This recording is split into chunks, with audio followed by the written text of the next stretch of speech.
আমি কল্যাণ বন্দ্যোপাধ্যায় আজকে যা বলেছেন সেই প্রসঙ্গে আসবো, কিন্তু তার আগে দ্রুত একবার দেখে নেব যে কল্যাণ বন্দ্যোপাধ্যায় এই কিছুদিন আগে যখন সিআইডি নোটিশ দিতে গেছিল, একেবারে সরাসরি এয়ারপোর্ট থেকে তিনি চলে এলেন, যখন সিআইডি ওই উঠোনে দফতরে যাচ্ছিল, এসে কার্যত ডিফেন্ড করছিলেন। আজকে সেই অভিষেক বন্দ্যোপাধ্যায়ের বিরুদ্ধে একেবারে প্রকাশ্যে মুখ খুলছেন কল্যাণ বন্দ্যোপাধ্যায়। আমি দ্রুত একবার সেই প্রতিবেদনটা নিয়ে কল্যাণ বন্দ্যোপাধ্যায়ের এই যন্ত্রণা তার সঙ্গে কোথাও মিলছে কি না এই প্রসঙ্গে আসব আরেকজনের কাছে, যিনি এই স্টুডিওর নিয়মিত অতিথি হতেন এবং সপ্তাহে 7 দিনের মধ্যে 4 দিন তো বটেই।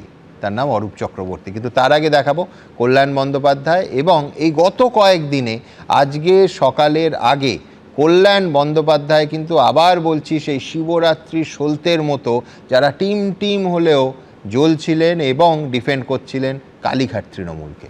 দেখুন, It is impossible for me to work because of this arrogant attitude of Abhishek Banerjee. Mamata Di has to decide whether Mamata Di will keep Abhishek or keep myself. দুদে আইনজীবী, তৃণমূলের বর্ষিয়ান সাংসদ, দুঃখে সুখে, বিরোধী অবস্থায় কিংবা শাসকের যুগে, আন্দোলনে কিংবা আড্ডায়, মমতা বন্দ্যোপাধ্যায় দীর্ঘদিনের সঙ্গী কল্যাণ বন্দ্যোপাধ্যায়। তৃণমূলের প্রতীকে তিনি হুগলির শ্রীরামপুর থেকে 4 বার সাংসদ হয়েছেন। মমতা বন্দ্যোপাধ্যায়ের হয়ে গলা ফাটাচ্ছেন। কার্যত সবাই যখন বিদ্রোহী, তখন যে গুটি কয়েক ব্যক্তি মমতা বন্দ্যোপাধ্যায়ের পাশে রয়েছেন তার মধ্যে তিনি একজন। কিন্তু সই জালিয়াতি কাণ্ডের মামলায় সেই কল্যাণ বন্দ্যোপাধ্যায় অভিষেক বন্দ্যোপাধ্যায়ের ওপর এত ক্ষুব্ধ হলেন যে কার্যত মমতা বন্দ্যোপাধ্যায়কে ডেডলাইন বেঁধে দিলেন। His misbehavior has destroyed everything. Everything he says thinks that he is a king. Even in the bad days. When in the bad days I am standing for the party, standing behind Mamata Banerjee. Now Didi decides what should be done. Mamata Di has to decide first. Mamata Di has to first decide that she cannot move the party without Abhishek, then I will not be there. গত 30 মে সোনারপুরে প্রবল ক্ষোভের মুখে পড়েন অভিষেক বন্দ্যোপাধ্যায়। তাকে লক্ষ্য করে চোর স্লোগানের পাশাপাশি ডিম জুতো ছোড়া হয়। সেই ঘটনার প্রতিবাদে থানায় ডেপুটেশন দিতে গিয়ে বিক্ষোভের মুখে পড়েন সাংসদ কল্যাণ বন্দ্যোপাধ্যায়। অভিযোগ, ভিড়ের মধ্যে আচমকা এক ব্যক্তি মোবাইল ফোন দিয়ে পিছন থেকে কল্যাণ বন্দ্যোপাধ্যায়ের মাথায় আঘাত করে। এরপরই পড়ে যান তৃণমূল সাংসদ। আর যিনি কিনা সেদিন রাস্তায় নেমেছিলেন তাকেই রাতারাতি আইনজীবীর পদ থেকে সরিয়ে দিলেন অভিষেক বন্দ্যোপাধ্যায়। হারের জন্য তো ওই তো সবচেয়ে বেশি রেসপন্সিবল। লোকে কি বলছে?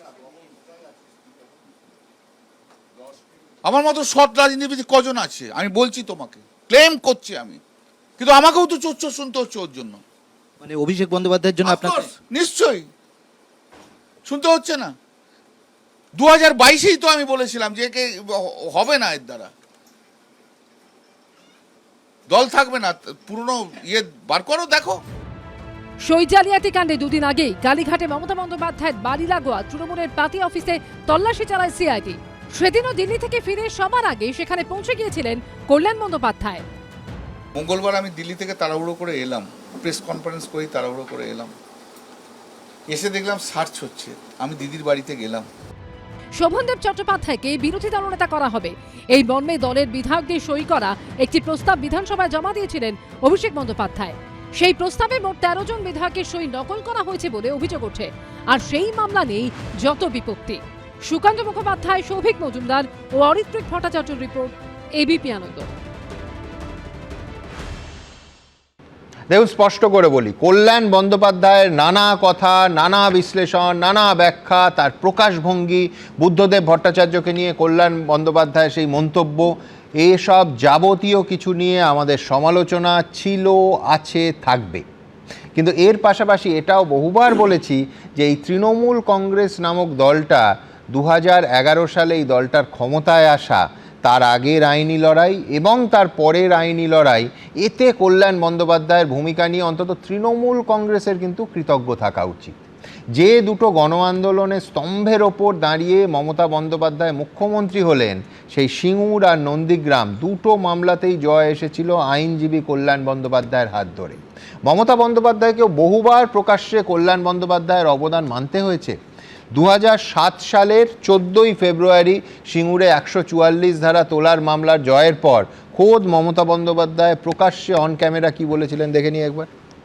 কল্যাণ যে কেসটি লড়াই করেছে এবং কল্যাণের সাথে যারা ছিলেন এবং মহামান্য আদালতের যে রায়, আমরা মনে করি এটা বিশেষ করে আজকের মা মাটি মানুষের আন্দোলনে এবং কৃষ্ণজমি রক্ষার ক্ষেত্রে যে গণতান্ত্রিক আন্দোলন, সেই আন্দোলনের ক্ষেত্রে একটা মানুষের জয় এবং এটা সিঙ্গুরের জয়। দেখুন, সেদিনও দলের সাংসদদের বেশিরভাগ যখন বিদ্রোহী শিবিরে যোগ দিয়েছেন, আগের প্রতিবেদনে আপনাদের দেখালাম সিআইডি টিম মমতা বন্দ্যোপাধ্যায়ের উঠোনে পৌঁছেছে শুনেই প্রায় দৌড়ে সেখানে বিমানবন্দর থেকে সরাসরি পৌঁছে গেছিলেন কল্যাণ ব্যানার্জি এই অভিষেক ব্যানার্জির সই জালিয়াতির কেসে। আজ কল্যাণ ব্যানার্জি মমতা ব্যানার্জিকে আলটিমেটাম দিচ্ছেন যে দিদি যদি অভিষেককে নিয়ে চলতে থাকে তাহলে আমার পক্ষে আর দিদির পাশে থাকা সম্ভব নয়। আগেই বললাম, আমার পরের বক্তা সেই লোকটা কিছুদিন আগেই এই স্টুডিওতে অন্তত সপ্তাহে 3 থেকে 4 দিন তৃণমূলের অফিসিয়াল স্পোক্সপারসন হিসেবে যিনি আসতেন, অরূপ চক্রবর্তী।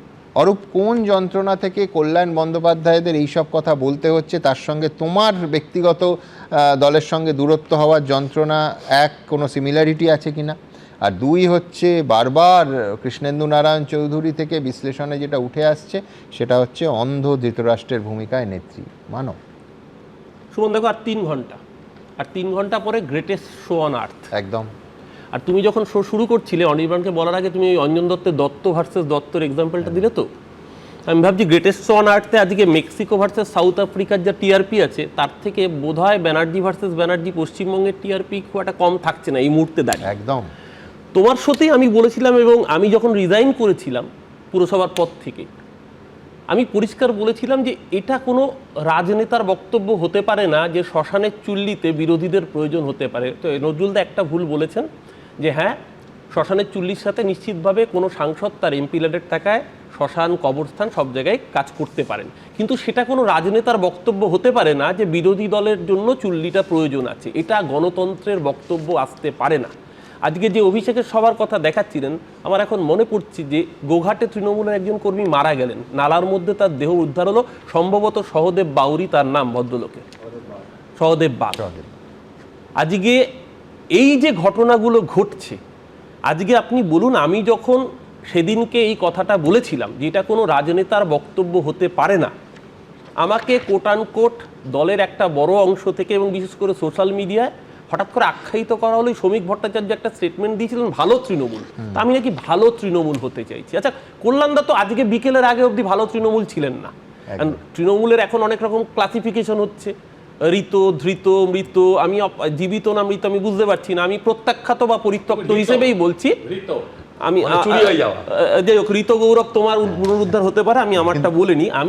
আমি জানতে চাইছি যে কল্যাণদা তো আজকে বিকেলের আগে অবধি, এমনকি আমার মনে আছে সেদিনকে যখন আমি স্টেটমেন্ট দিচ্ছি অভিষেক বন্দ্যোপাধ্যায় এই স্টেটমেন্টটা গণতন্ত্রে ওয়েলকামিং সিদ্ধান্ত হতে পারে না, সেদিনকেও কল্যাণদা আমাকে অ্যাটাক করেছেন, তোমার চ্যানেলের মাধ্যমে আমার বিরুদ্ধে কল্যাণদা স্টেটমেন্ট দিয়েছেন। তো কল্যাণদা তো ভালো শ্রমিক ভট্টাচার্য ভালো তৃণমূল হতে চাননি, তাহলে কল্যাণদাকে কেন এই স্টেটমেন্টগুলো দিতে হচ্ছে? আজকে বলুন, আমি অনির্বাণের সাথে অনেক বিষয়ে সহমত যে হ্যাঁ, সিঙ্গেল পয়েন্ট আউট করা ঠিক নয়। আচ্ছা, কদিন আগে তৃণমূল কংগ্রেসে, দেখুন আমি তো তৃণমূল কংগ্রেসের বিষয় বলার মালিক বা এখতিয়ার আমার নেই, তৃণমূল কংগ্রেসের সিদ্ধান্ত নেন মমতা ব্যানার্জি বা অভিষেক ব্যানার্জি, আমরা তাই জেনে এসেছি এবং আমরাও বলেছি। এই যে কুণালদার বক্তব্য দেখাচ্ছেন, কুণালদারই স্টেটমেন্ট ছিল মমতাদির নেতৃত্বে অভিষেকের সেনাপতিত্বে, এই কয়েনেসটা তো আমরাও বলেছি। তাহলে যখন তৃণমূলের কমিটি তৈরি হচ্ছে সেটা মমতাদির নেতৃত্বে অভিষেকের সেনাপতিত্বে হচ্ছে। এই কমিটিতে যুব সভানেত্রী সায়নী ঘোষ, আমি জানি না, কুণালদাই আজকে বলছিলেন দেখলাম যে আমি কি কোভিডের সময়কার কোনো ছবি দেখছি যে মুখে মাস্ক, চোখে সানগ্লাস, মাথায় টুপি, রাজ্যের যুব সভানেত্রী তিনি এয়ারপোর্ট থেকে আছেন। আমি যদি পুরনো ছবি হয় আমি মার্জনা চাইব, আজকেরই ছবি। আবার ধরুন মহিলা পদে রাখা হয়েছে মালা রায়কে। মালাদিকে আমি অত্যন্ত রেসপেক্ট করি, আমি মালাদির থেকে প্রথম দিন থেকে কাজ শিখেছি, আমি তো মালাদিকে দোষ দিতে পারবো না। মালাদি যখন হেকেল ধরেন, মালাদির কিছুদিন আগে আমি সুমন আগের সাথেও বলেছি নি রিপ্লেসমেন্ট অপারেশন হয়েছে, মালাদি ভালো করে হাঁটতে পারেন না। মালাদির বিরুদ্ধে অ্যাটেম্পট টু মার্ডার হয়েছে, কেস ফাইল হয়েছে, মালাদিকে কোর্টে গিয়ে জামিন নিতে হয়েছে। আমার প্রশ্ন তো এখানে যে মালাদি মেম্বার অফ পার্লামেন্টে তৃণমূলের প্রতিনিধি দল, পার্লামেন্টের দলীয় নেতার নাম ছিল অভিষেক বন্দ্যোপাধ্যায়, পার্লামেন্টে একটা নিন্দা প্রস্তাব তৃণমূল কংগ্রেস এনেছিল, মালাদির পাশে দাঁড়িয়েছিল। আজকে আমি যদি মালারায়, আমি যেটা মিডিয়ায় দেখছি, ন্যূনতম স্পিকারকে জানানো হয়েছে যে একজন মহিলা সাংসদের সঙ্গে এটা করা যায় না, আজকে যদি আমি জানি না এখনো সত্য যদি মালা রায় বিরোধী ব্লকের সাথে সই করে থাকেন, মিডিয়ায় দেখেছি, আমি জানি না, তাহলে আমি মালা রায়কে দোষ দিতে পারবো না তো। আজকে এটা তো সত্যি কথাই, সিঙ্গেল পয়েন্ট। এই যে অনির্বাণ বললো যে আমি খারাপ সময় রয়েছি, ভালো সময় ছিলাম, খারাপ সময় পালিয়ে যাইনি। অনির্বাণ ভালো খারাপ সময় বলে মমতা ব্যানার্জির পাশে যেতে পারবে। আজকে যদি তৃণমূল জিততো, অনির্বাণ মঞ্চে তো দূর, মঞ্চের 3 হাত দূরে না 30 হাত দূরে থাকতে হতো, পাশে মমতা ব্যানার্জির পাশে সিরিয়ালের সেলিব্রিটিরা থাকতেন, এমএলএরা উঠতে পারেননি মঞ্চে দিনের পর দিন। অনির্বাণ, আমি বলছি না মানে আমার অনির্বাণের বিরুদ্ধে কোনো বক্তব্য নেই, কারণ অনির্বাণ তো সত্যি কথাই বলছে যে এই যে অনির্বাণ বললো শালবনীতে আজকে তানভীর বাচ্চা তামান্না নিয়ে তোমার এখানে দিনের পর দিন শো হয়েছে। আচ্ছা, কেন শো হয়েছে? কারণ বিরোধী দল সিপিএম বা বিজেপি সেটাকে ইস্যু করেছে, হাইলাইট করেছে। আজকে তৃণমূল কংগ্রেসের তো উচিত ছিল তানভীরের কেসটা, কুণাল দা একমাত্র বলেছে। অনির্বাণ এখানে বললো তৃণমূল কংগ্রেস দল হিসেবে বিরোধী দলের কাজ তো সরকারের চোখে আঙুল দিয়ে তার ভুলগুলোকে তুলে ধরা। আজকে দুর্গাপুরের গণধর্ষণ কাণ্ডে তৃণমূল কংগ্রেসের কি রোল রয়েছে, কোন মিছিল করেছে, কোন প্রতিবাদ করেছে? আজকে যখন এই বেহালার কাণ্ডটা ঘটলো, আজকে যখন বাসজনিতে স্কুল ছাত্রের ঘটনাটা ঘটলো, কি রোল ছিল বিরোধী দল হিসেবে তৃণমূল কংগ্রেসের? আমি তো বলছি শুভেন্দু অধিকারীকে আমিও তো সমালোচনা করেছি, দিনের পর দিন তোমার সাথে সমালোচনা করেছি। আজকে আমরা এই শোতেই বলতাম যে বিরোধী দলের দুর্ভাগ্য তাদের কোনো মমতা ব্যানার্জি নেই, কিন্তু তাদের একটা শুভেন্দু অধিকারী ছিল, অন্তত লড়ে তো গেছে। আজকে ভালো হতে পারে, খারাপ হতে পারে।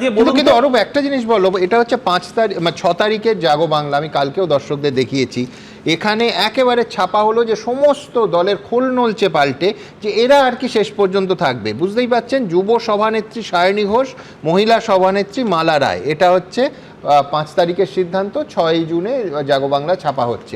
আমি বলছি শেষ মুহূর্ত অবধি দলও জানে না যে তার সাংসদরা নতুন করে যাদের পদে বসানো হচ্ছে, চেয়ারে বসানো হচ্ছে, তাদের মানে মনে কি আছে, অথবা দলের প্রতি তাদের ক্ষোভ আছে কিনা, সমালোচনা হতে পারে, কিভাবে দল চলছে। এই রেসপন্সিবিলিটিটা কে নেবে? এটা বললে কি ভালো তৃণমূল হতে হবে? দল যখন আমরা এই কল্যাণ বন্দ্যোপাধ্যায়কে 1 সপ্তাহ আগে চিফ হুইপ করা হয়েছে, আমি সেটাই বলতে চাইছি। সুমন দেখো, অল্প কিছু নেই, যে অনির্বাণ তো ঠিকই বলছে, সিঙ্গেল পয়েন্ট আউট করা ঠিক না। আজকে বলুন তো, যখন দলে বিধায়কদের নিয়ে মিটিং হচ্ছে, সমর মুখার্জি প্রায় 100 ছুঁই একটা মানুষ কিছুদিন আগে নার্সিংহোমে ছিলেন। অশোক দেব, মানে অশোকদার মতো শ্রদ্ধেয় মানুষ যে আমাদের সজল রয়েছে, ও তো ছাত্র রাজনীতি করেছে, ও বুকে হাত দিয়ে অশোকদেবকে শ্রদ্ধা করে কি করে না? তাপস রায় রাজ্যের মন্ত্রী, সে অশোকদেবকে শ্রদ্ধা করে কি করে না? আজকে সেই মানুষগুলোকে, শোভনদেব চট্টোপাধ্যায় থেকে সুব্রত বক্সির মতো মানুষকে স্ট্যান্ডিং ওভেশন দিতে হবে, এই নির্দেশটাকে দিয়েছে। অভিষেক বন্দ্যোপাধ্যায় যদি সত্যি যদি দোষী হয়ে থাকেন, অভিষেক বন্দ্যোপাধ্যায়কে তৈরি করেছেন কে? আজকে এই প্রশ্নগুলো উঠবে না? আজকে যখন ক্ষমতা এসছে 2011, আমাদের কাছে মমতাদি মানে মুক্তি সূর্য, কারণ এটা তো অস্বীকার করে লাভ নেই, মমতাদি না থাকলে এই বাংলায় সিপিএম এর অপশাসন যেত না। কিন্তু মমতাদির পরেই যে ক্যারিসমাটিক লিডার ছিল, যাকে গোটা বাংলার ছাত্র যুব সমাজ ভালোবেসেছিল, সিঙ্গুর নন্দীগ্রাম আন্দোলনের অন্যতম রূপকারের নাম ছিল শুভেন্দু অধিকারী। 2011 ব্রিগেড, আমি তো প্যারাশুটে আসিনি তৃণমূলে, 2011 ব্রিগেড হয়েছে, সেবার রাস্তায় ভিক্টোরিয়া হাউসের সামনে হয়নি, পুরো মাঠে বৃষ্টিতে কাদার মধ্যে দাঁড়িয়ে কর্মীরা ব্রিগেড মঞ্চে উপস্থিত, কাতারে মানুষ, সেবার দেবের সেটা নিয়ে সমালোচনা হয়েছিল, পাগলু ডান্স নিয়ে। সেই ব্রিগেডের মঞ্চে কুণাল দা তখন সঞ্চালনা করছিলেন, এবং শুভেন্দু অধিকারী সেদিন সঞ্চালনা করেননি, তার সঞ্চালনার দায়িত্ব কেড়ে নেওয়া হয়েছিল। শুভেন্দু অধিকারী যুব সভাপতি, যেই যুব কর্মসূচি 21শে জুলাই, সেই মঞ্চে দাঁড়িয়ে ঘোষণা করা হয়েছিল যুবা।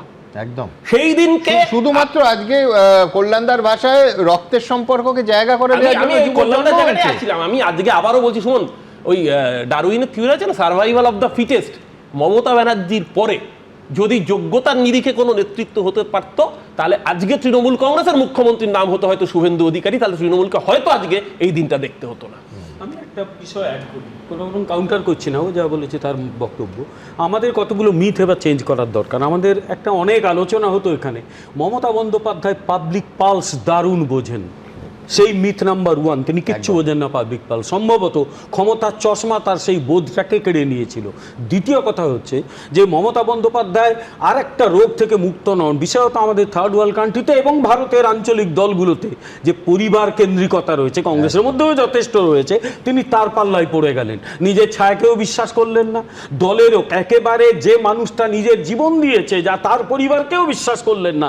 নিয়ে এলেন সেই সমস্ত মানুষগুলো যারা টেলিভিশনে মুখ দেখায়, যারা যারা মানে ওই ইয়ে করে, সিনেমা করে, সিরিয়াল করে, সিনেমা সিরিয়াল করাটা অপরাধ কিচ্ছু নয়, তারা খেটে খায়, আমার কিচ্ছু বলার নেই। কিন্তু সেই লোকগুলো রাজনীতিটা বুঝবে কি?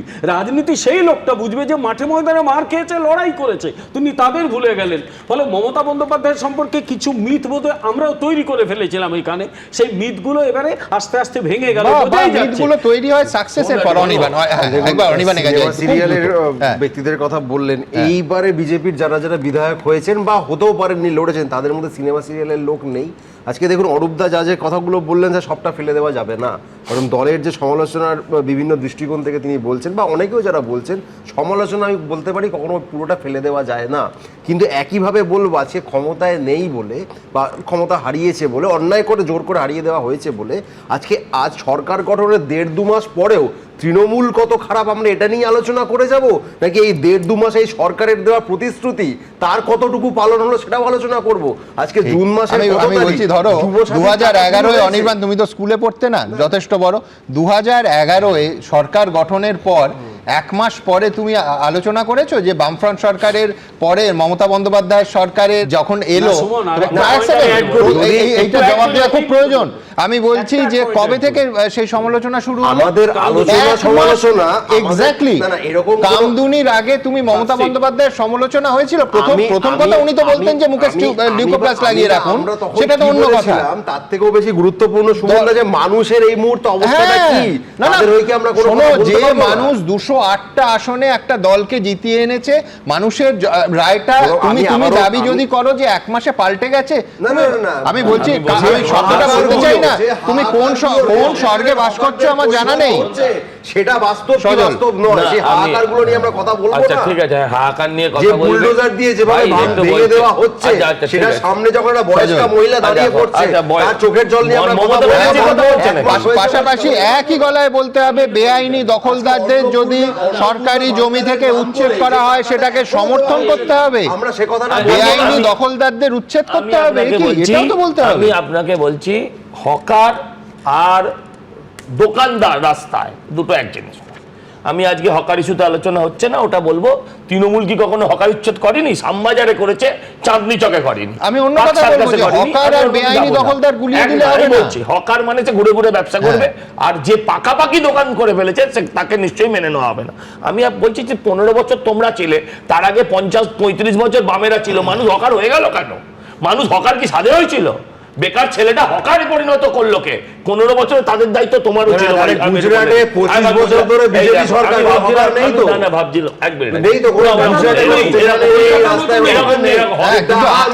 আইন মেনে হকারি হলে কারোর কোনো আপত্তি নেই। কেন আপত্তি থাকবে? সাধারণ মানুষ হকারির মাধ্যমে সৎভাবে মাথার ঘাম পায়ে ফেলে রোজগার করছেন, কেন সেটা বেআইনি হবে? আমি বলছি যে সবাইকে অনুরোধ করব, দিনকাল ভালো না, কে কখন ডিম নিয়ে গেটের মুখে দাঁড়িয়ে থাকবে ভাই বলতে পারবো না, এটা বুঝেই আপনারা বলুন। আপনারা ডেমোক্রেসি করো না, ওটাও অন্যায়, ওটাই গণতান্ত্রিক নয়। সবাই পালিয়ে পালিয়ে ও দল থেকে ও দল যায় না, সব ঠিক আছে, হ্যাঁ কেউ বীর হনুমান হয়, আমি জানি। আমি বলছি যে আমি ওটার মধ্যে যাচ্ছি না।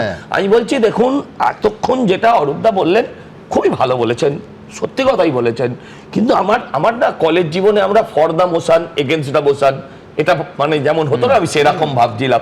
ঠিক আমার বাঁদিকে বসেই এই লোকটা যেটা বলতো, এখন ঠিক উল্টো দিকে গিয়ে একদম উল্টোটাই বলছে।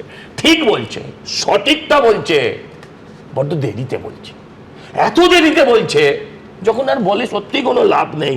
আমার বলার বক্তব্য হচ্ছে যে ঠিক আপনি যেটা বলেছেন, যে ধরুন সায়নী ঘোষ, মালা রায়, যাকে পদ দিল তাও পালিয়ে গেল। আপনি বলুন তো, যে নিজে পদগুলো বন্টন করলো সে পরের দিন গিয়ে অন্য দলে পালানোর জন্য কড়া নাড়তে লাগলো, আর এরা যদি দল ছেড়ে পালায় তাহলে এরা বেঈমান বিশ্বাসঘাতক হয়ে যাবে। আপনি আবার বলুন, নিজে আপনারা সারাদিন আপনারা দেখেছেন কিনা জানি না, বহু চ্যানেলে বলছিল কে ভাইস প্রেসিডেন্ট, কে জেনারেল সেক্রেটারি, মানে অল ইন্ডিয়া জেনারেল সেক্রেটারি, আবার কংগ্রেসের অল ইন্ডিয়া জেনারেল সেক্রেটারি হবে। আজকে যদিও তাই নিয়ে আর কোনো ট্যাপু নেই। আমার যে বক্তব্য, যে দল দিচ্ছে, দলে পদ দিচ্ছে, সেই অন্য দলে চলে যাচ্ছে, তো এই লোকগুলো কোথায় থাকবে? ঠিকই করেছে এরা। আমি বলছি দেখুন, ও বলেছে সিনেমা সিরিয়ালে লোক নেই কি, রাজনীতিতে থাকবে, চিরকাল ছিল। আমি বলছি শতাব্দী রায়, আমার ভালো লাগুক না লাগুক, পুরোদস্তুর রাজনীতিবিদ, আমাদের ধরুন কেন আমাদের- তোমার রুদ্রনীল না, না, কিংবা রুদ্রনীল পাপিয়া ঘোষ, অধিকারী আমি পাপিয়া অনির্বাণকে অধিকারী, কাউন্টার করলাম না আমি তাই সায়নী তারা তো ঘোষ- দাঁত কামড়ে সায়নী মাটিতে ঘোষকে- ধরে লড়াইটা সায়নী চলছে, ঘোষকে হেরেছে বলে- আবার টিকিট পেয়েছে, এবার জিতেছে। সায়নী ঘোষের শিব ঠাকুর কেলেঙ্কারি নিয়ে আমি যাই বলি না কেন, আমি ওকে দু চোখে দেখতে পারি না, এটা সত্যি। কিন্তু আমি জানি ও যে না এত ভালো লাগছে কেন? রাজনীতিবিদ হওয়ার চেষ্টা আমাকে করছে, এটা কোনো বিনা ব্যাপার না। পয়সায় দেখছো, আমাকে বিনা পয়সায় দেখছো তোমরা, তোমাদের ভাগ্য। আমাকে বিনা পয়সায় তোমরা দেখছো, দেখার তোমাদের কোনো ভাগ্য। শেষ নেই, জানেন তো, এই তো চাহিদা বাড়তেই রাজনীতি, থাকে। এই তো এটা বড় রাজনীতি। মুশকিল কিন্তু। তোমাদের কাছে যাওয়ার এটা বড় সঙ্গে সঙ্গে মুশকিল, ভালো লাগতে চাহিদা শুরু বাড়তেই করো। থাকে। ভালো লাগতে শুরু করো। চাহিদা হ্যাঁ, বাড়তেই থাকে। ভালো লাগতে শুরু করে দিল এত তাড়াতাড়ি। কোথায় ভালো লাগলো? বাড়িতে দাদা, যাওয়া একটু একটু দাঁড়াও, একটু দাদা, দাদা, ভালো লাগছে। হ্যাঁ? শুনুন, শুনুন।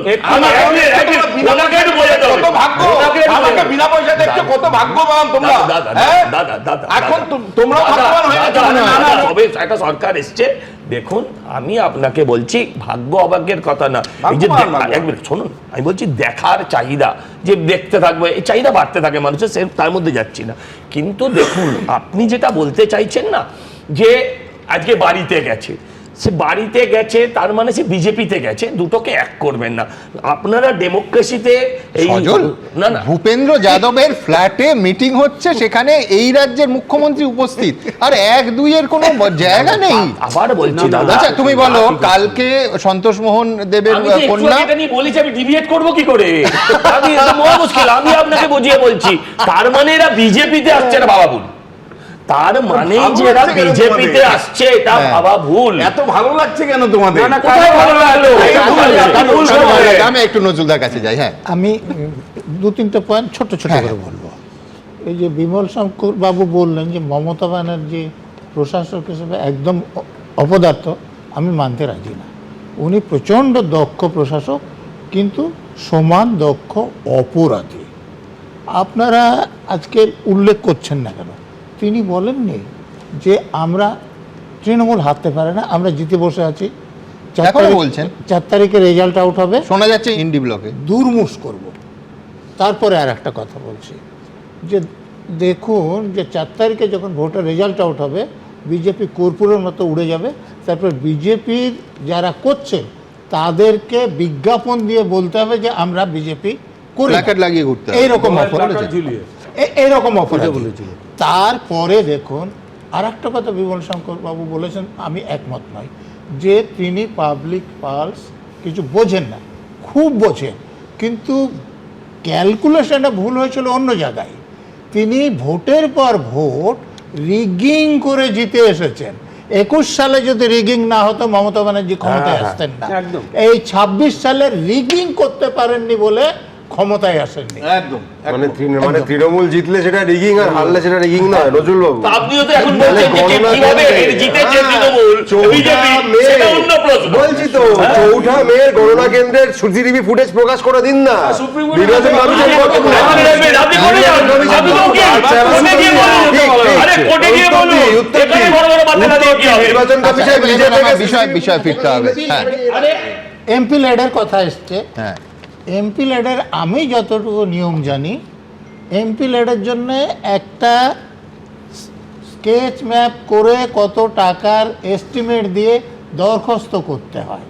তারপরে সেটা এমপি অনুমোদন করলে যিনি এটা এক্সিকিউট করেন, যেমন ডায়মন্ড হারবারের জন্য হবে কালেক্টর, যেমন কলকাতার জন্য আছেন এই যে পুর কমিশনার, তারা প্রসেস করেন, তারপরে ফান্ড যায়। না না না না, ওই এই সাহেব এমপি একটু ভুল হচ্ছে, সাহেব। এমপি আমি বলছি ইচ্ছে এটা আমি করলেই না, না, আমি- কোথাও করে দিতে সাহেব পারেন না। একটু আরে ভুল- ছাড়ুন না, একটু চুল্লি ভুল তো হচ্ছে, গেছে, পুরো দলটাই চুল্লিতে ঢুকে গেছে। সজল চুল্লি এবং নিয়ে আমি আলোচনা ছেড়ে দুজনেই দেন। যেহেতু কলকাতা পুরো পুরসভায় দল ছিলাম, থাকে আর চুল্লিতে। আমরা জানি ধরুন এমপি ল্যাডে আপনি একটা কোনো পার্টিকুলার কাজের জন্য আবার 5 লাখ MP টাকা বা ল্যাড 10 নিয়ে লাখ বললো। টাকা অ্যালট করবেন, সেই টাকায় তখন ইঞ্জিনিয়ার এস্টিমেট করবে, তাতে যতটুকু কাজ হওয়ার সেটা সেই ফিনান্সিয়াল ইয়ারে হবে, যদি পুরো কাজ না হয় তাহলে পরের ফিনান্সিয়াল ইয়ারে হবে। আমার বক্তব্য, Estimate নিউজ পয়েন্ট না নিয়ে sanction হয় না, আমি নজরুলদা, সেটা হচ্ছে এমপি ল্যাড হোক কিংবা বিশ্ব ব্যাংকের টাকা হোক। আমি বলছি, আমি যদি বলি যে বিরোধীদের হার্ট অ্যাটাক হবে এবং তাদের জন্য আমি চুল্লি করে দেবো, সেটা অগণতান্ত্রিক এবং অগণতান্ত্রিক। নির্বাচন কমিশনেরও এটা নজরে রাখা উচিত ছিল। কিন্তু এখান থেকে আমি একেবারে, যেহেতু কল্যাণ বন্দ্যোপাধ্যায় দিয়ে অনুষ্ঠান শুরু করেছিলাম, আমি কল্যাণ বন্দ্যোপাধ্যায়ের এই তৃণমূলের সঙ্গে যোগাযোগ, আজকে যারা তৃণমূলের সঙ্গে এখনও আছেন তাদের থেকেও বেশ কয়েক দশক পুরনো। কতটা? কোন কোন ক্ষেত্রে তৃণমূলের পাশে কল্যাণ বন্দ্যোপাধ্যায়ের সাহায্য না থাকলে হয়তো 2011-র ক্ষমতার জায়গাটাই তৈরি হতো না। দেখুন, কিন্তু আমাকেও তো চোর শুনতে হচ্ছে ওর জন্য। মানে অভিষেক বন্দ্যোপাধ্যায়ের জন্য আপনাকে কোর্ট, ক্রাইসিস, কল্যাণ, তৃণমূলে দীর্ঘদিন ধরেই এই তিনটে শব্দ কার্যত সমার্থক। যে কোনো ক্রাইসিসে, যে কোনো জটিল মামলায় মমতা বন্দ্যোপাধ্যায় যার উপর ভরসা করেছেন তিনি কল্যাণ বন্দ্যোপাধ্যায়। দশকের পর দশক ধরে কোর্টে অবধারিতভাবে যে মানুষটাকে গায়ে কালো কোট চাপিয়ে তৃণমূলের হয়ে সওয়াল করতে দেখা গেছে তিনি কল্যাণ বন্দ্যোপাধ্যায়। সেটা তৃণমূল বিরোধী থাকাকালীন সিঙ্গুর নন্দীগ্রামের মতো মোড় ঘুরিয়ে দেওয়া মামলা হোক, কিংবা SIR বা আইপ্যাকের মতো সাম্প্রতিক হাই প্রোফাইল মামলা। কিন্তু সইজাল কাণ্ডে মামলার ক্ষেত্রে সেই কল্যাণ বন্দ্যোপাধ্যায়কেই হঠাৎ উপেক্ষা করলেন অভিষেক বন্দ্যোপাধ্যায়। সত্যি কথা, অভিষেক ব্যানার্জি দিদির ব্লাড রিলেশন, ভাইপো, কিন্তু 40 বছর আমরা দিদির জন্য খেটেছি। আমাদের সঙ্গে ব্লাড রিলেশন নয়, কিন্তু দিদিকে আজকে বুঝে নিতে হবে। 8-এর দশকের শুরুতে আইনজীবী হিসেবে ক্যারিয়ার শুরু করেন কল্যাণ বন্দ্যোপাধ্যায়, অর্থাৎ 40 বছরের বেশি আইনজীবী হিসেবে প্র্যাকটিস করছেন। তৃণমূলের ক্ষমতায় আসার রাস্তা তৈরি করেছিল সিঙ্গুর নন্দীগ্রাম। তবে এসব ইস্যুতে কোর্টে তৃণমূলের হয়ে আইনি লড়াইটা যিনি চালিয়েছিলেন তার নাম কল্যাণ বন্দ্যোপাধ্যায়। বিধানসভা ভোটের আগে আইপ্যাক মামলায় তৃণমূল যখন প্রশ্নের মুখে, তখন সেই মামলায় মমতা বন্দ্যোপাধ্যায়ের হয়ে সওয়াল করেছিলেন কল্যাণ বন্দ্যোপাধ্যায়। ভোটের আগে মমতা বন্দ্যোপাধ্যায় যখন SIR নিয়ে সওয়াল করতে সুপ্রিম কোর্টে পৌঁছে গেছিলেন, তখনও তার পাশে ছিলেন সেই কল্যাণ বন্দ্যোপাধ্যায়। এবার অভিষেক বন্দ্যোপাধ্যায়ের আচরণে তিনি অপমানিত, আহত হয়ে মামলা থেকেই সরে গেলেন। এখানে বসগিরি করার জায়গা থাকে না, সম্মান শ্রদ্ধা সবাইকে করতে হয়। একটা 45 বছর আমার প্রফেশন তাকে এইভাবে ডিসরেসপেক্ট করছে, এত অ্যারোগেন্সি কেন মানতে যাবো? এই যে অবিশ্বাস, এই যে সন্দেহ, এই যে সেখান থেকেই তার ইগো, সেখান থেকেই তার উপেক্ষা, এইটা কিন্তু এই কেসের ক্ষেত্রে দেখা গেছে। সুতরাং এটা ঘটারই ছিল, কারণ তার মধ্যে, অভিষেকের মধ্যে এখন প্রত্যেক মানুষের প্রতি, প্রত্যেক তার রাজনৈতিক সতীর্থদের প্রতি একটা সংশয়, একটা অবিশ্বাস, একটা প্রতি মুহূর্তে একটা বিশ্বাসের অভাব, এগুলো তার মধ্যে দানা বাঁধছে এবং সেখান থেকে সে মুক্তি পেতে চাইছে, যার জন্যে কল্যাণ বন্দ্যোপাধ্যায়কে আর বিশ্বাস করতে পারছে না, তাই সেখান থেকে বেরিয়ে আসতে চাইছে। বহু ক্রাইসিস থেকে তৃণমূলকে উদ্ধার করা কল্যাণ বন্দ্যোপাধ্যায় এবার নেত্রীর সামনে আলটিমেটাম দিয়েছেন। হয় তিনি, নয় অভিষেক বন্দ্যোপাধ্যায়। কি করবেন মমতা বন্দ্যোপাধ্যায়? আজকে কল্যাণ বন্দ্যোপাধ্যায় যে আলটিমেটাম দিয়েছেন, আমার মনে হয় আজকে একটা খুব ক্রিটিক্যাল দিন তৃণমূল কংগ্রেসের প্রতি, যে মমতা বন্দ্যোপাধ্যায়কে এইটা নিতেই হবে, এই কলটা, যে উনি কার সঙ্গে আছেন, উনি তার সারা জীবনের দলীয় কর্মী নেতৃত্বের সঙ্গে আছেন, নাকি উনি একজন রাজনৈতিক রোবটের সঙ্গে আছেন। তার কারণ অভিষেক বন্দ্যোপাধ্যায় যদি রাজনৈতিক পরিণত মস্তিষ্ক থাকতো, একটু চিন্তা ভাবনা করতেন, তাহলে এই ধরনের পদক্ষেপ, হঠকারী পদক্ষেপ হঠাৎ করে নিয়ে কল্যাণ বন্দ্যোপাধ্যায়কে বিক্ষুব্ধ করতেন না। রাজনৈতিক অস্তিত্ব রক্ষার লড়াইয়ের মধ্যেই আরও এক ধর্ম সংকটে মমতা বন্দ্যোপাধ্যায়। অর্ণব মুখোপাধ্যায় ও দীপক ঘোষের রিপোর্ট, এবিপি আনন্দ। আমি আবার অত্যন্ত গুরুত্বপূর্ণ একটা বিষয় আসবো, কিন্তু তার আগে আপনারা কি বলছেন? আপনারা জানেন Facebook, YouTube, x, Insta, thread সমস্ত জায়গায় আমরা কিছু মন্তব্য রাখি। রক্তের সম্পর্ক না অনুগত কর্মী, বেছে নিন নেত্রী, বলছেন কল্যাণ বন্দ্যোপাধ্যায়। কাকে বেছে নেবেন? মমতা বন্দ্যোপাধ্যায়। কল্যাণ বন্দ্যোপাধ্যায়কেই বেছে নেবেন মনে করছেন মাত্র 2% লোক। ও অভিষেক বন্দ্যোপাধ্যায়কে মমতা বন্দ্যোপাধ্যায় বেছে নেবেন মনে করছেন 96% লোক, বলতে চাননি 2%। অভিষেক বন্দ্যোপাধ্যায়ের জন্যই তৃণমূল থেকে দূরে সরে যাচ্ছেন দীর্ঘদিনের সৈনিকরা, হ্যাঁ মনে করছেন 86% মানুষ। 12% মানুষ তা মানতে চাননি, 2% মানুষ বলতে চাননি। কল্যাণ বন্দ্যোপাধ্যায় বলছেন হারের জন্য তো অভিষেক বন্দ্যোপাধ্যায় সব থেকে বেশি দায়ী। এই দাবি কি ঠিক বলে আপনি মনে করেন? ঠিক মনে করেন 91% লোক, ঠিক মনে করেন না 8% লোক, বলতে চাননি 1%। আদালতের গুঁতোকে সিআইডির কাছে হাজিরা দিলেন। সিআইডির হাজিরা এড়াতেই কি দিল্লি গিয়ে বসেছিলেন অভিষেক বন্দ্যোপাধ্যায়? 79% লোক মনে করছেন একেবারে তাই, মানতে চাননি 20% লোক, 1% লোক বলতে চাননি। রাজ্যসভা থেকে তৃতীয় তৃণমূল সাংসদের পদত্যাগ। সুখেন্দু শেখর রায়, সুস্মিতা দেবের পর ইস্তফা দিলেন প্রকাশ চিকবরাই। প্রতীকটা মমতা বন্দ্যোপাধ্যায়ের হাতছাড়া হওয়া কি শুধু সময়ের অপেক্ষা? সময়ের অপেক্ষা মনে করছেন 82% লোক, 15% লোক তা মানতে চাননি, বলতে চাননি 3%। এবার সরাসরি মন্তব্য, অভয় দত্ত লিখছেন একটা নীতি আদর্শহীন দলের পরিণতি যা হতে পারে আজ সেটাই হচ্ছে। শর্মিষ্ঠা দত্ত লিখছেন অভিষেক বন্দ্যোপাধ্যায়ের ঔদ্ধত্য আসলে বংশ পরম্পরা। অমর চৌধুরী লিখছেন, অভিষেক বন্দ্যোপাধ্যায় এত বড় নেতা হলে সিআইডিতে হাজিরা দিতে ভয় পাচ্ছিলেন কেন? সুকণ্ঠ দত্ত লিখছেন, চাকরি থেকে গরু, কয়লা, বালি, তৃণমূল আমলে যত দুর্নীতি সবেতেই অভিষেক বন্দ্যোপাধ্যায়ের নাম জড়ায় কেন? সত্যজিৎ বিশ্বাস লিখছেন, শাসক থাকাকালীন বিচারপতিদের আক্রমণ করতেন অভিষেক বন্দ্যোপাধ্যায়, এখন রক্ষা কবচ চেয়ে হাইকোর্টে যেতে কেমন লাগছে তার? ঠিক এখান থেকে আমি পুরনো আরেকটা বাক্য আপনাদের সামনে রাখবো, হারাধনের 10টি ছেলে।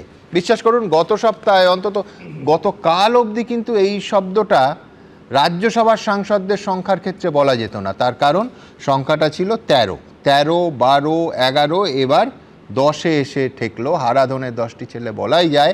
তার কারণ আপনাদের বললাম যে আরও আরেকটা খসলো তৃণমূলের রাজ্যসভার মুকুট থেকে, মানে পালকের কথা বলছি। দেখুন, 4th মের পর বুঝতে পারেনি যে ওর জন্য দলটার এই সর্বনাশ হয়ে গেছে? বুঝতে পারেনি? একটা মানুষ তো বুঝবে, সবাইকে ডিসরেসপেক্ট করবো, একে বাদ দিতে হবে। অ্যাজ এ নর্মাল একজন থাকবে, ফিডার কিছু থাকবে না, তবে আমি রয়েছি, নাহলে নেই।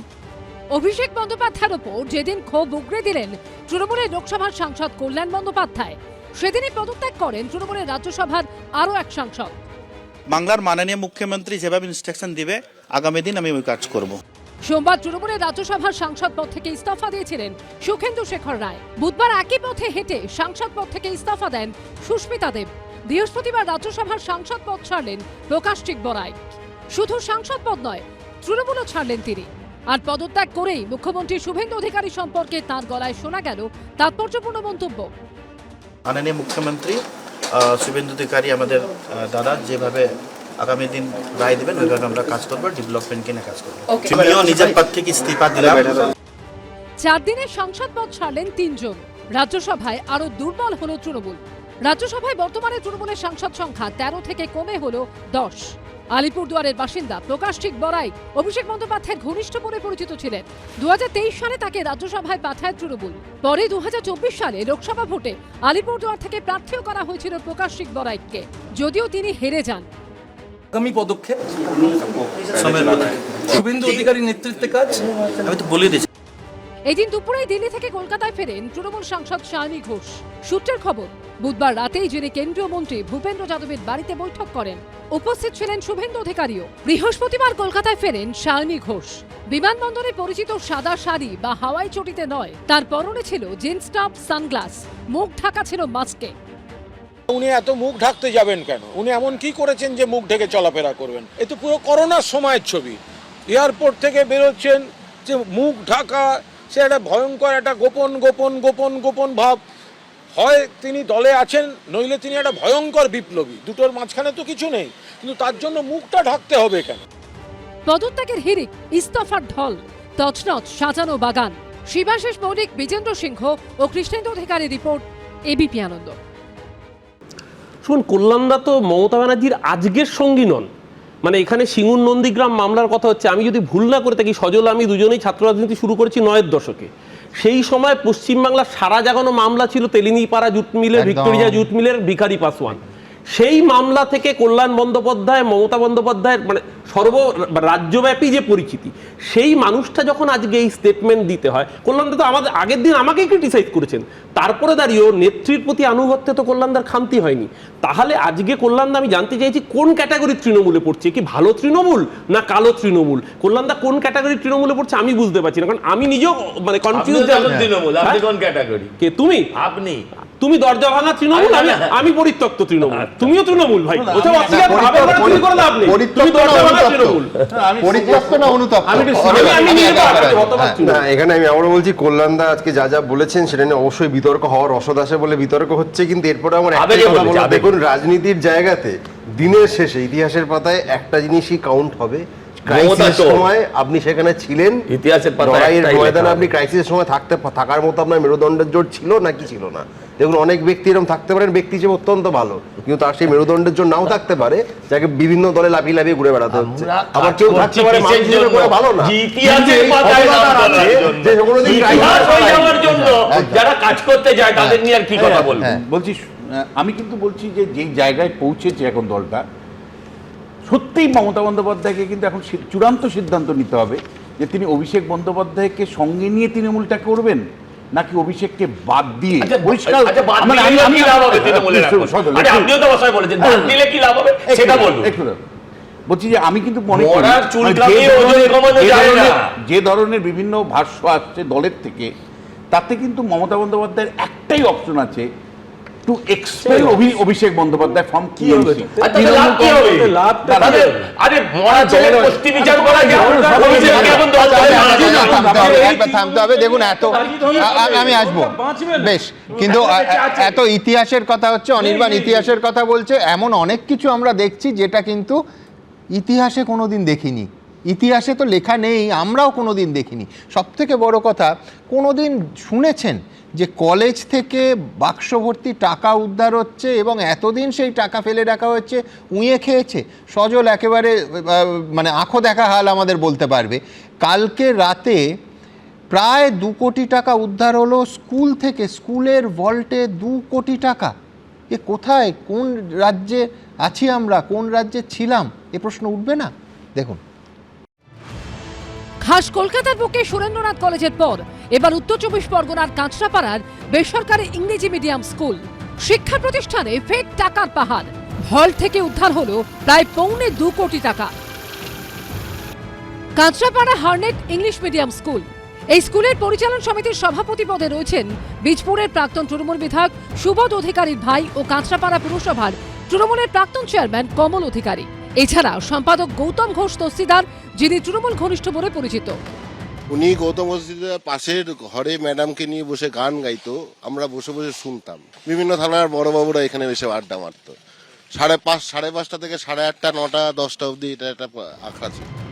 এই স্কুলের হিসাব রক্ষক অভিক নাগ শোনা যাচ্ছে সম্প্রতি তিনি ইস্তফা দেওয়ার ইচ্ছা প্রকাশ করেন। স্কুল কর্তৃপক্ষের তরফে বলা হয় হিসেব বুঝিয়ে দিতে। সেই কারণে বুধবার স্কুলের ভল্ট খোলা হয়, আর তারপরই চোখ কপালে ওঠার জোগাড়। স্কুলের ভল্টে প্যাকেটে মোড়া রাশি টাকা, প্রায় 18 থেকে 20টা প্যাকেট। প্রথম প্যাকেটেই ছিল 26 লক্ষ টাকা নগদ। খবর দেওয়া হয় বীজপুর থানায়। আনা হয় টাকা গোনার মেশিন। শুরু হয় ভল্ট থেকে টাকা গোনা। টাকা গুনতে গুনতে প্রায় ভোর হয়ে যায়। অঙ্কটা পৌঁছয় 1,77,00,000 স্কুলটা রাত 10টা, 11টা এবং 12টা, 1টা অবধিও খোলা রয়েছে। কি কাজ হচ্ছে এখানে? কত অ্যাকাউন্টসের কাজ হতে পারে? তবে এটা সাদা টাকা নয়। এত বাজে ব্যাপার, একটা স্কুল তাদের লম্পটের জায়গা, একটা লম্পট কমল অধিকারী এবং প্রাক্তন এমএলএ তার দাদা, এই 2 লম্পট এই স্কুলটাকে তছনছ করে দিয়েছে। তারপরে বেডরুম সেখানে। এরপরই বীজপুর থানায় স্কুলের পরিচালন সমিতির সভাপতি কমল অধিকারী, সম্পাদক গৌতম ঘোষ তস্তিদার, হিসাব রক্ষক অভিক নাগ ও জুনিয়র হিসাব রক্ষক শায়ন পালের বিরুদ্ধে অভিযোগ দায়ের করেন প্রিন্সিপাল। অ্যাকাউন্টেন্ট অভিক নাগের মোবাইল ফোন থেকে কিছু হোয়াটসঅ্যাপ চ্যাট উদ্ধার হয়েছে, সেখানে কেউ বা কারা তাকে টাকা কোথায় রাখতে হবে সেরকম নির্দেশ দিচ্ছে। গভর্নমেন্ট স্কুলে হেডমাস্টারকে এম্পাওয়ার্ড করা হয়েছে। লাস্ট এম্পাওয়ার্ড যেটা, সেটা হচ্ছে 5,000 টাকা উনি রাখতে পারেন। লাস্ট 4 বছর কোনো সোসাইটি মিটিংও হয়নি, কোনো এসএমসি মিটিংও হয়নি। ঘটনার পর থেকে বেপাত্তা প্রাক্তন তৃণমূল বিধায়কের ভাই, কাঁচরাপাড়া পুরসভার প্রাক্তন চেয়ারম্যান কমল অধিকারী। খোঁজ নেই স্কুল পরিচালন সমিতির সম্পাদক গৌতম ঘোষ তস্তিদারেরও। সমীরণ পালের রিপোর্ট, এবিপি আনন্দ, উত্তর 24 পরগনা। আমি নজরুলদার কাছে যাব। দর্শকরা ইতিমধ্যেই জানেন যে এই হচ্ছে সেই 3টে রেজলিউশন বুকের পাতা, যেখানে 14টা নাম স্পষ্ট দেখতে পাচ্ছেন ব্লক লেটারে। শুধু তাই নয়, এখানে 3 জন তৃণমূল কংগ্রেসের বিধায়ক, নির্বাচিত জনপ্রতিনিধি, তারা স্পষ্ট ভাষায় বলেছেন, অন ক্যামেরা বলেছেন, আমাদেরও ক্যামেরার সামনে বলেছেন যে তারা আসেননি, এই সইগুলো তাদের নয়। একজন তো বলেছেন যে তাই কলকাতাতেই আসেননি। সে যাই হোক, আমি বলছি যে নজরুলদা একটা কথা বলুন, সেটা হচ্ছে যে এই অরিজিনাল বইটা, যেটা নিয়ে সিআইডির এত তল্লাশি, মমতা বন্দ্যোপাধ্যায়ের উঠোনে সিআইডি পৌঁছে গেল, অরিজিনাল বইটা অভিষেক বন্দ্যোপাধ্যায় দেওয়ার ক্ষেত্রে অসুবিধেটা কোথায়? এটা তো হতে পারে না যে এই রকম একটা গুরুত্বপূর্ণ মিটিং, যেখানে যদিও একাধিক বিধায়ক চিঠিতে কমপ্লেন করেছেন যে সেখানে সিদ্ধান্তই নেওয়া হয়নি শোভনদেব চট্টোপাধ্যায়কে বিরোধী দলনেতা হিসেবে, কিন্তু হোয়াট এভার ইট ইজ, একটা রেজলিউশন বুকের কপি তৃণমূল তো অভিষেক বন্দ্যোপাধ্যায় যখন যাবেন একদম অফিস থেকেই পাঠিয়ে দেওয়া উচিত ছিল, বা দেয়া যেত। সেটা দেয়া হচ্ছে না কেন? হারিয়ে তো যেতে পারে না? না, খুব পরিষ্কার। হ্যাঁ, রেজলিউশন হলে সেখানে প্রথমে কারা কারা উপস্থিত আছে তাদের সই করাতে হয়। তারপরে কি সিদ্ধান্ত হয়েছে, তারপরে যিনি পদাধিকার থাকেন সবশেষে তিনি সই করেন। এখানে কপি পাঠানোর জন্য অভিষেক ব্যানার্জি সই করেছে। ধরুন যদি অরিজিনাল খাতাটা দিয়ে দেওয়া হয়, তাহলে সেখানে এমএলএ সই বলে যেটা দেখানো হচ্ছে, সেইটার সঙ্গে যে নমুনা নেওয়া হয়েছে সেটা এক্সপার্টকে দিয়ে তদন্ত করলে সিআইডির ইনহাউস ফ্যাসিলিটি আছে হ্যান্ডরাইটিং এর সঙ্গে সঙ্গে হ্যান্ডরাইটিং সঙ্গে সঙ্গে প্রমাণ। কিন্তু আমি বলছি যে আমি যদি অরিজিনাল খাতাটা না দেখাই তাহলে এই কেস থেকে আমি বেঁচে যাব না, কিন্তু অরিজিনাল খাতাটা নেওয়ার আইন আছে। ধরুন আমি জানি না যে অভিষেক ব্যানার্জিকে ডেকেছিলেন পুলিশের লোকেরা, সেটা তিনি অপরাধ হিসেবে ডাকারও ধারা আছে। আবার দেখুন আগে যেটা ছিল 91 সিআরপিসি, সেটা এখন 94 ওই বিএনএসএস হয়েছে। সেখানে তো আমি একটা ডকুমেন্ট প্রডিউস করার জন্য লিখতে পারি, মানে লিখিতভাবে, তো সিআইডি যদি সেটা করে অভিষেক ব্যানার্জিকে বলতে হবে যে তারা কেন দিতে পারছে না। তিনি যখন কপি পাঠিয়ে খাতা লুকিয়েও শেষ রক্ষা হবে না, না কিন্তু দেরি হবে, ওয়ান লাইনার দেরি হবে, ডিলে করা যে তৃণমূলটা আমি করেছি, অরূপদা বসে আছেন উনিও করেছেন, বাদিকে যে মুখপত্র অফিসিয়াল সে কখনো করেছে বলে আমার জানা নেই। আমি আপনাকে বলছি দায়িত্ব নিয়ে, তৃণমূলে এসব বই ফই খাতা পাতার কোনো বালাই নেই। যা আমি বলছি শুনুন, হয়তো আমি ছিলাম, হ্যাঁ অরূপদাও এই কদিন আগে অব্দি ছিল, বলুক যে কখনো কোনো অ্যাপয়েন্টমেন্ট পেয়েছে, অফিসিয়াল অ্যাপয়েন্টমেন্ট। যা মমতা বিরোধী দলনেতা হতে গেলে 30 জন লাগে, তাহলে আমার 30 জন যেখানে সই করলে হয়ে যায়, তুমি বলো আমাকে একটা কোন যুক্তিতে ক্যানিং ইস্টের বিধায়ক বাহারুল সে 6 তারিখের মিটিং এ যায়নি, সে নিজে বলছে হয় কিনা বলো না, কাল্পনিক। এটা তো ভাই ভাই সঙ্গ নয়, এটা ঠিক নয়। ধরুন 80 জন এমএলএ আছে, 30 জনের সই করে পাঠালেন, বাকি 70 জন যদি আরেকজনের সই করে আরেকজনের নাম পাঠায়, তো অরূপ যেটা বলছেন যে আমি আজকে অভিষেক বন্দ্যোপাধ্যায়ের বিষয় নিয়ে এত আলোচনা হচ্ছে। এবার অভিষেক বন্দ্যোপাধ্যায়কে যিনি গুরু মানেন, গুরু এবং নিজেকে পুষ্পা মানেন, আজকে তাকে একেবারে রাস্তায় হাঁটিয়ে অপরাধের পুনর্নির্মাণ, রিকনস্ট্রাকশন, ক্রাইম রিকনস্ট্রাকশন পরিভাষায় যাকে বলে, সেইটা হলো সেই জাহাঙ্গীর। দেখুন, ঝুঁকতে ঝুঁকতে একেবারে হাফ প্যান্টে রাস্তায় একদা তৃণমূলের দাপুটে নেতা জাহাঙ্গীর খানকে এভাবেই হাফ প্যান্ট পরা অবস্থায় ঘোরালো পুলিশ। একাধিক ঘটনার পুনর্নির্মাণ করা হলো, দেখলেন ফলতার বাসিন্দারা। যে জাহাঙ্গীর খান এতদিন এলাকার ত্রাস ছিলেন, তিনি এখন ভিজে বেড়াল। সামনে কেন্দ্রীয় বাহিনী, চারপাশে পুলিশ। একসময় কলার তুলে ঘুরে বেড়ানো জাহাঙ্গীরকে এই দিন দেখা গেল চুপচাপ হেঁটে যেতে। টোটো থামিয়ে বাইক থামিয়ে পুষ্পার প্যারেড দেখল ফলতাবাসী। যেসব লোক পুষ্পা ঝুঁকতা নেহিতেই বলছিলেন, মালিকের মতন একই স্টাইলের জিন্স, তার উপরে একই রঙের মানে সাদা রঙের শার্ট, মালিকের মতন সব রকম, মালিকের মতন মাইক্রোফোন ধরা, এবং তার দাদাও আবার সেরকম সব কথাবার্তা বলতেন। সবই তো ঝুঁকলো। মালিকের পোষা তিনি ওই অবস্থায় হাঁটলেন, মালিক কী অবস্থায় হাঁটে সেটা দেখার জন্য পশ্চিমবঙ্গের বাঙালি মুখিয়ে আছে। দক্ষিণ 24 পরগনার পর উত্তর 24 পরগনা, এখানেও চমক। ফের সন্দেশখালীতে উদ্ধার হলো অস্ত্র। বিপুল পরিমাণ অস্ত্র উদ্ধার করলো রাজ্য পুলিশের এসটিএফ। নেজার থানা এলাকার খারিয়াত কলোনিপাড়া থেকে উদ্ধার হলো 2000-এর বেশি রাউন্ড কার্তুজ। উদ্ধার হয়েছে 16টি আগ্নেয়াস্ত্র। ভেরির মধ্যে প্লাস্টিকে জ্বলানো অবস্থায় রাখা ছিল এই আগ্নেয়াস্ত্রগুলি। বয়ারমারি 1 নম্বর গ্রাম পঞ্চায়েত, যেটা নেজার থানার অন্তর্গত, উত্তর খড়িয়াট কলোনিপাড়া, এবং সেখানে একটি পুকুর থেকে 16টি আগ্নেয়াস্ত্র এবং 2000 রাউন্ড কার্তুজ উদ্ধার করা হয়েছে, এবং প্লাস্টিকে করে কার্তুজগুলো এবং আগ্নেয়াস্ত্রগুলো পুকুরের পাড়ে ছিল, সেখান থেকে উদ্ধার করা হয়। কলকাতা পুরসভার ধৃত প্রাক্তন মেয়র পরিষদ স্বপন সমাদ্দারকে বৃহস্পতিবার পেশ করা হয় আদালতে। নারকেলডাঙ্গা থানা থেকে তাকে বের করে নিয়ে যাওয়া হয় শিয়ালদা আদালতে। সেই সময় সেখানে উপস্থিত ছিলেন ভোট পরবর্তী হিংসায় নিহত অভিজিৎ সরকারের দাদা। স্বপন সমাদ্দার বেরোতেই তার উদ্দেশ্যে চোর খুনি স্লোগান দেন বিশ্বজিৎ সরকার।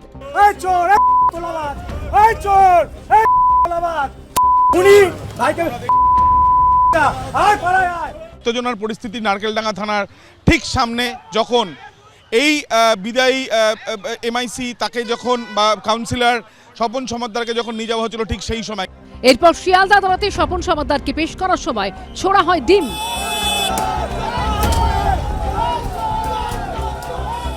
অভিজিৎ সরকার খুনের মামলায় এই দিন নগরদানা আদালতে হাজিরা দিতে যান বেলেঘাটার প্রাক্তন তৃণমূল বিধায়ক পরেশ পাল। সেখানেও পৌঁছন নিহত অভিজিৎ সরকারের দাদা বিশ্বজিৎ সরকার। সেখানেও পরেশ পালকে উদ্দেশ্য করে স্লোগান দেন তিনি।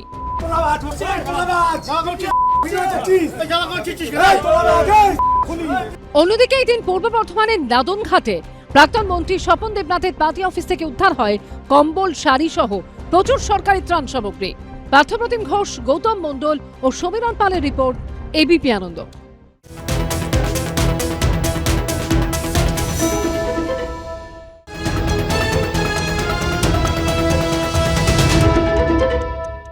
এবিপি আনন্দ, এগিয়ে থাকে, এগিয়ে রাখে।